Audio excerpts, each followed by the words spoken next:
જય ભારત, જય સંવિધાન.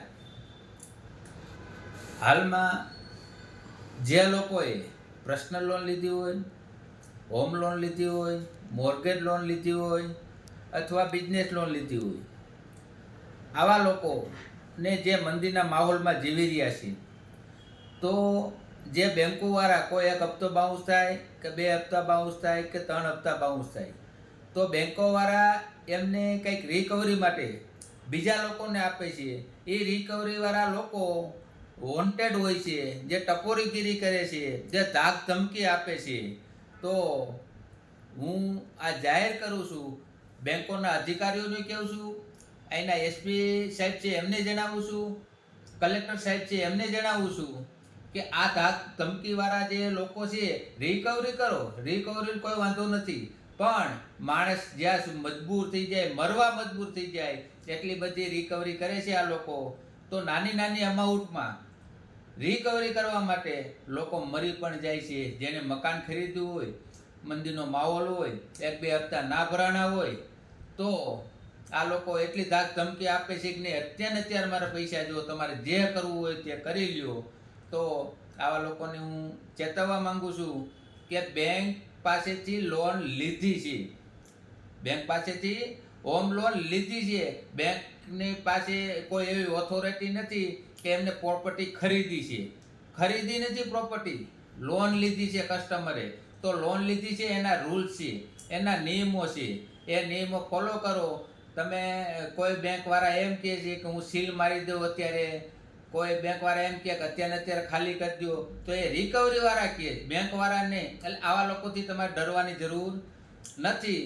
એવો કોઈ આરબીઆઈમાં રૂલ્સ કે નિયમ નથી, જેની ગાઈડલાઈન નથી કે તમને ઊભા મકાન ખાલી કરાવે અથવા એવું કે અઠવાડિયામાં મકાન ખાલી કરી દીજો.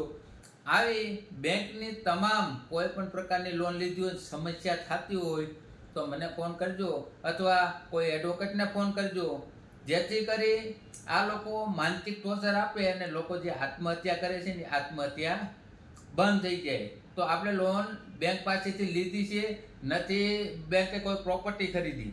પ્રોપર્ટી ખરીદીએ તો તમને કબજો ન આપે, એટલે બેંકવાળા તમને લોન આપે છે. પ્રોપર્ટી ખરીદી નથી, પ્રોપર્ટીના માલિક તો તમે જ છો, બરાબર. તો આ રિકવરીવાળા જે કાંઈ ધમકાવતા હોય, અને કોઈ પણ પ્રકારની એનો ધમકાવવાનો એનો અધિકાર નથી. હપ્તો બાઉન્સ થયો હોય તો તમારી પાસે પ્રેમથી માંગી શકે છે કે ભાઈ આ તમારો હપ્તો બાઉન્સ થયો છે, મને પૈસા આપો.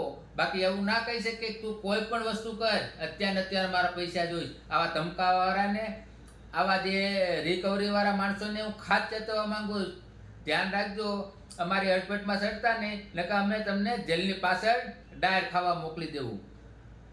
મજબૂર નાના માણસો, જે નાના માણસો છે ને એને તમે મજબૂર કરો છો આત્મહત્યા કરવા માટે. ખાસ કરીને તમામ બેંકોને અધિકારીઓને હું જણાવવા માંગુ છું કે આવા નાના નાના માણસોને ટોર્ચર કરવાનું બંધ કરી દીજો, નહીતર આનું પરિણામ સારું નહીં આવે. બીજું, ઘરનું મકાન લીધું છે, એના 1-2 હપ્તા બાઉન્સ થાય છે, તો આટલા બધા 4-4, 5-5 માણસ ઘરે આવીને ઉમરામાં બેસી જાય. 1 કલાક 2 કલાક ઉમરામાં બેઠા રહે, પૈસા નહીં આપી ત્યાં સુધી જશું નહીં. તો તમારા બાપની પ્રોપર્ટી નથી, તમે 2-2 કલાક બેહો, તેઓ તમને કોઈ ઓથોરિટી નથી આપી અને કોઈ જગ્યાએ બેસતા પણ નહીં. બાકી હું જેલમાં નાખી દઈશ જેટલા બેસવા જશે ને એને, બરાબર. તો આ તમને ચેતવવા માંગુ છું. હવે ચેતી જઈજો, મારી પાસે અવારનવાર આવી ફરિયાદો બહુ આવે છે કે અમને આ બેંકવાળા આવું કહે છે, અમને આ રિકવરીવાળા આવું કહે છે.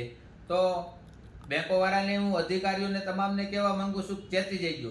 બીજું કે હોમ લોન લીધી છે, 1-2 હપ્તા બાઉન્સ થાય છે, તેને મકાન પોતાએ ખરીદ્યું છે, એની પાસે મકાન નથી, ખરીદ્યું, કદાચ 1-2 હપ્તા બાઉન્સ થયા છે, તો આલિયા માલિયા અબજો રૂપિયાની લોન લઈ અને અયાસ કરવામાં, મોજ મસ્તી કરવામાં આ સરકારીની લોન માફ કરી દેતા હોય, તો આવા તો આ મજૂર માણસ છે.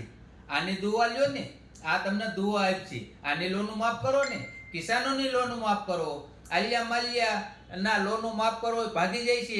આખી બેંક ઉઠાડી અને અમુક ઉદ્યોગપતિની લોનો માફ કરી દો છો. તો અમે તો એવું કહેવા માંગીએ છીએ જે પોતાના મકાન નથી ને મકાન લેવા માટે મજબૂર થયા હોય, મકાન લીધું હોય, મંદીનો માહોલ હોય, તો આવા લોકો લોન માફ કરીશું, તમને બહુ દુઆ મળશે. જય સંવિધાન, જય ભારત.